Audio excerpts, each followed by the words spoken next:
আমরা যখন শুধু ইসলামিক পন্থীদের নিয়ে যদি আমরা আগাতাম তাহলে এটা মৌলবাদ দিয়ে একটা জোট হিসেবে চিহ্নিত হতো। আমরা যখনই অন্যদেরকে নেওয়া শুরু করছি তখন এটা একটা জাতীয় জোট হিসেবে রূপান্তরিত হয়েছে। ঠিক আছে, আমরা যখন প্রথম জোট তো হচ্ছে আমাদের চরমনের সাথে।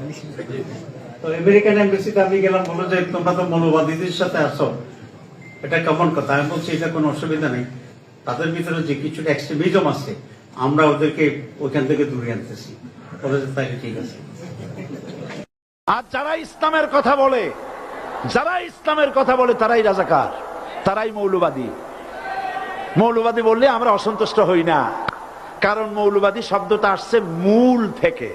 মৌল শব্দ এসেছে মূল থেকে। মূলবাদী তার মানে যারা মূলে আছে। মূল হলো কোরআন, মূল হলো হাদিস, মূল হলেন আল্লাহ, মূল হলেন আল্লাহ রসুল। আমরা আছি মূলে। এখন বলেন তো মূলের শক্তি বেশি না আগার শক্তি বেশি? আমাদের যারা মৌলবাদী বলে ওরা হলো আগাবাদী। মূলে আছে কত কোটি? 12 কোটি। মূলে আছে কত কোটি? আর আমাদের যারা মৌলবাদী বলে ওই থাকো গাছের আগায়, আমরা মূলে। লাভালাভি বেশি করবা না, 12 কোটিতে গাছের গোড়া আসতে নানা দেবে, মামু বাড়ি দিল্লি গিয়ে পড়বা, বাংলার জমিনে জায়গা হবে না।